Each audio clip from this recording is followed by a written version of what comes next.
Hello दोस्तों, कैसे हैं आप? उम्मीद करती हूँ आप सभी बहुत अच्छे होंगे। चलिए जानते हैं अपनी आज की कहानी के बारे में। लतिका को पार्क में इंतजार करते हुए पौना घंटा हो गया था। वह सोचने लगी कि शायद अजीत अब नहीं आएगा और इंतजार करना बेकार है। ये सोचकर उसने अपनी माँ को देखा और घर लौटने का फैसला कर लिया। लेकिन अजीत ने ऐसा क्यों किया, ये सवाल उसके मन को बेचैन कर रहा था। पिछले कुछ ही महीनों में अजीत के साथ उसकी चैटिंग और मेल पर हुई बातचीत ने उसे अजीत पर असीम विश्वास करने पर मजबूर कर दिया था। लतिका और अजीत कभी भी आमने सामने नहीं मिले थे। उनकी पहचान इंटरनेट के जरिए ही हुई थी। लतिका अपने भैया भाभी और दो प्यारे भतीजों के साथ रहती थी। भैया भाभी के काम में व्यस्त रहने के कारण वह दिन भर अपनी माँ के साथ ही समय बिताती थी।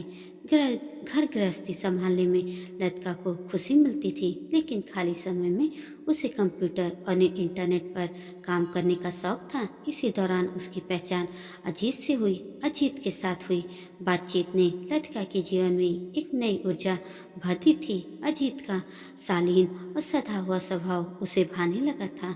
7-8 महीने की बातचीत के बाद अजीत ने आज पहली बार मिलने की इच्छा जाहिर की।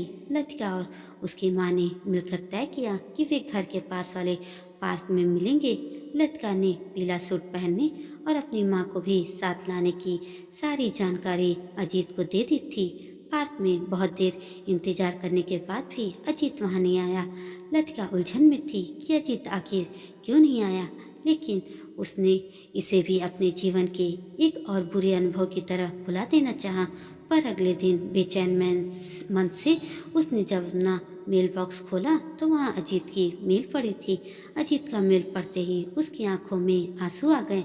अजीत ने लिखा था कि वह पार्क में आया था और उसने लतिका को देखा भी था, लेकिन उसकी सुंदरता और सधोशालीन व्यक्तित्व देखकर वह खुद को बेहद ही साधारण और हीन महसूस करने लगा। आगे अजीत ने बताया कि वह एक विधुर है जो एक बच्चे का पिता है। वह खुद को लतिका के योग्य नहीं मानता और इसलिए बिना मिले ही लौट गया। लतिका ने इस मेल का जवाब तुरंत लिखा। उसने भी अपनी सच्चाई को बताते हुए कहा कि एक दुर्घटना में उसने अपना बायां पैर खो दिया था और वह नकली पैर के सहारे चलती है। आगे उसने लिखा, यदि अब भी मैं तुम्हें अच्छी लगती हूँ तो कल सुबह मुझसे मिलने जरूर आना, लेकिन कोई भी फैसला भावनाओं में बह के मत लेना। अगले दिन सुबह लतिका के घर एक अजनबी और एक 8-9 साल का बच्चा एक बड़े गुलदस्ते के साथ आया। लतिका के भैया भाभी हैरान थे अजीत को देखकर।